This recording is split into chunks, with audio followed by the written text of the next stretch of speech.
Okay guys, so I just want to get started in showing you how I compare two different pay packages that are presented to me from the same hospital, same position, but just two different agencies.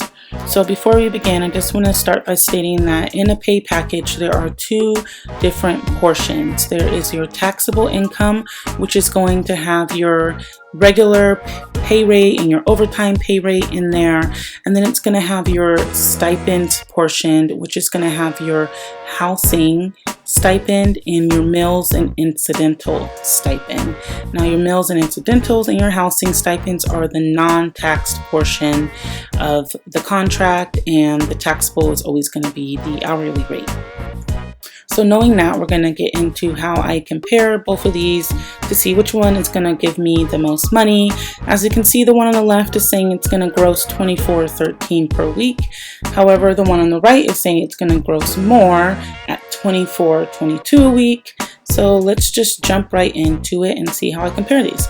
So first, I take my hourly rate and I take my overtime rate, which are offering me $27 per hour, and I put it in a paycheck calculator. There are so many out there on the web. The one I use, since it's pretty easy, is called Smart Assets, and that's the one that I generally just stick with.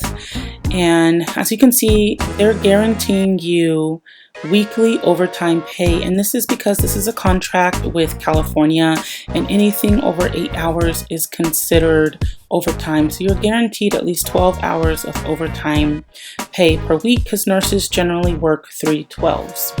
So I put these numbers into the paycheck calculator, the $18 and the $27, and from the $756 that it says I'm gonna gross, I'm actually going to take home about $604 of that per week.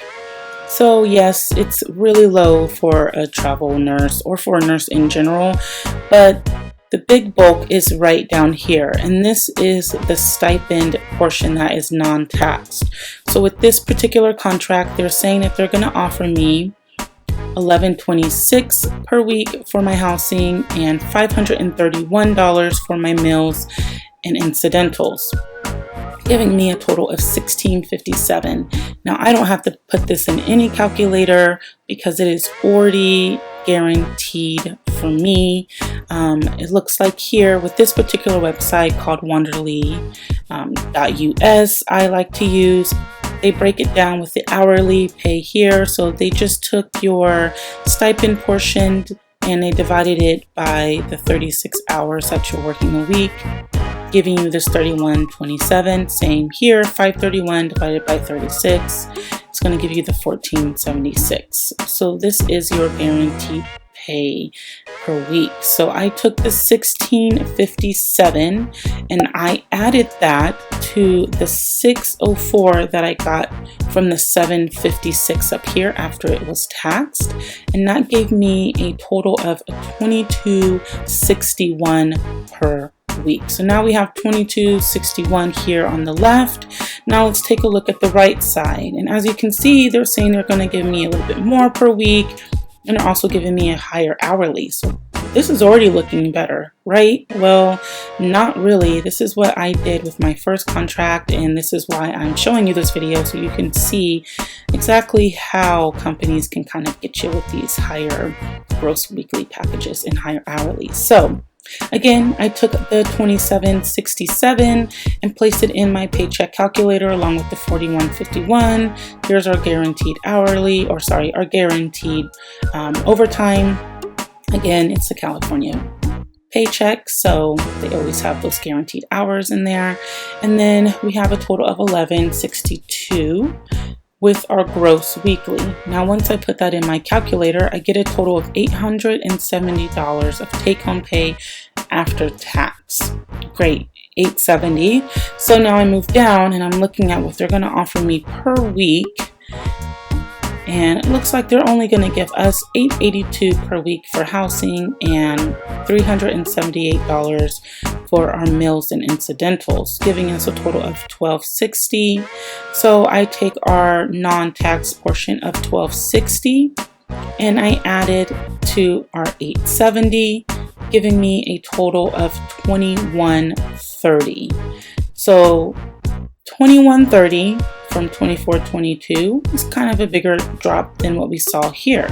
So on the left hand side, we were going to get $22.61 per week, and the one on the right is offering $21.30 per week.